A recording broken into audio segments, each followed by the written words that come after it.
देवरिया गांव से सिर्फ एक लाइन बोलना चाहता हूं कि लड़ते लड़ते चंद्रशेखर ने दुश्मन को मार गिराया था। लड़ते लड़ते चंद्रशेखर ने दुश्मन को मार गिराया था। आखिर गोली में अपने आप को मारकर भारत का शान बढ़ाया था। भारत का शान बढ़ाया था। पंडित चंद्रशेखर आज़ाद का प्रण था कि मुझे अंग्रेज़ी हुकूमत जिंदा नहीं पकड़ सकती।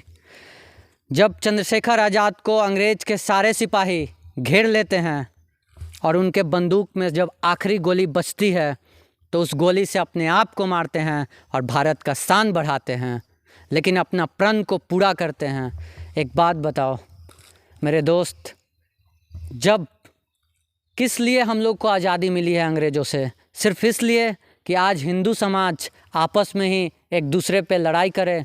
देवरिया कांड में बस कुछ नेता के वजह से, ये आपको भी पता है और मुझे भी पता है, सिर्फ कुछ नेता लोग के वजह से देवरिया में जातीय रंग दिया जा रहा है।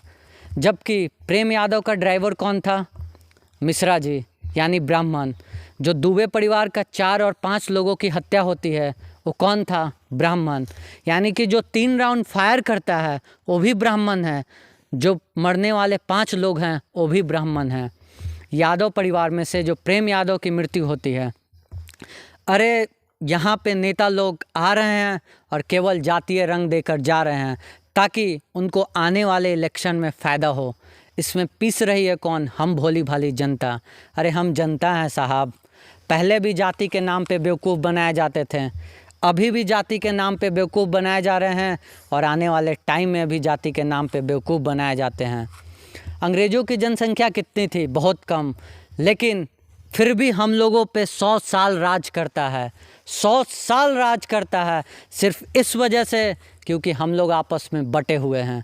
सिर्फ आपस में बटे हुए थे, इस वजह से अंग्रेज़ी हुकूमत 100 साल राज कर जाती है। वो दिन दूर नहीं, वो दिन दूर नहीं मेरे दोस्त, जब मुग़लों का शासन फिर से हम लोगों को ग़ुलाम बनाएगा और हम लोगों पे राज करेगा और हम लोग ग़ुलामी करेंगे। जिस तरह से अंग्रेज़ ताज़ा ताज़ा खाते थे, हम लोग को बासी देते थे, उसी तरह से आएगा मुग़लों का शासन फिर से। एक बात बताओ, पाकिस्तान और श्रीलंका का मैच होता है हैदराबाद में। पाकिस्तान का जितने दर्शक हैं वो अलाउ नहीं है इंडिया में, बहुत कम, ना के बराबर। फिर भी पूरा स्टेडियम पाकिस्तान जिंदाबाद, पाकिस्तान जिंदाबाद का नारा लगाता है। जीतेगा भाई जीतेगा, पाकिस्तान जीतेगा। उस हैदराबाद के स्टेडियम में ऐसा लगता है कि लाहौर का माहौल है, पाकिस्तान का माहौल है। वहाँ पाकिस्तानी प्लेयर भी बोलते हैं कि मुझे ऐसा फील नहीं हुआ कि हम इंडिया में खेल रहे हैं, मुझे ऐसा लगा कि हम तो पाकिस्तान में खेल रहे हैं। तो एक बात बताओ, क्या दिल से आप पाकिस्तान जिंदाबाद का नारा लगाओगे? पाकिस्तान जिंदाबाद का नारा लगाओगे? बिल्कुल नहीं। फिर हैदराबाद में नारा लगाने वाले कौन थे? इसलिए मैं बोल रहा हूँ, मेरे इशारों को समझो। वो दिन दूर नहीं जब फिर से मुग़ल हमारे पे राज करेगा। आज बुलाओ यादव सेना, बुलाओ यादव सेना देवरिया में, इस देवरिया के गांव में, और ब्राह्मण को चुन चुन कर मार दो, ठीक है? बुलाओ राजपूत का करनी सेना, बुलाओ राजपूत का करनी सेना, और जितने भी यादव लोग हैं, जितने भी लोग ओबीसी के हैं, मार दो उन्हें। इससे क्या हो जाएगा? हिंदू का तबाही होगा। हिंदू आपस में लड़ेगा और बटेगा, लेकिन राज कोई और करेगा। सिर्फ जनता का कुछ वोट के लिए, अपने जाति का कुछ वोट के लिए, क्योंकि 2024 में इलेक्शन है, नेता लोग आ रहे हैं, अपने जाति को बढ़ावा देने के लिए भड़काऊ भाषण दे रहे हैं और इस देवरिया गांव में जातीय रंग दे रहे हैं। लेकिन मारने वाला भी ब्राह्मण और मरने वाला भी ब्राह्मण। मानते हैं कि 2 अलग अलग जातियां हैं इसमें, लेकिन सिर्फ मारने वाला केवल ब्राह्मण ही नहीं, बाकी और लोग इसमें जाति में शामिल हैं। तो मैं एक चीज़ अपील करूंगा कि आप इस देवरिया कांड के वजह से यादव और ब्राह्मण आपस में ना बटो। यह हिंदू का खून है, काटोगे तो एक ही रंग निकलेगा। मैं आप लोगों से अपील करता हूं कि आप अपने छोटे छोटे बच्चों का भविष्य देखो। आने वाला इस इंडिया को, इस भारत को, इस हिंदुस्तान को आगे बढ़ाने के लिए सोचो। आपस में ना बटो, आपस में ना लड़ो। मैं आप लोगों से यही अपील करता हूं कि लड़ने मरने से कुछ नहीं होगा।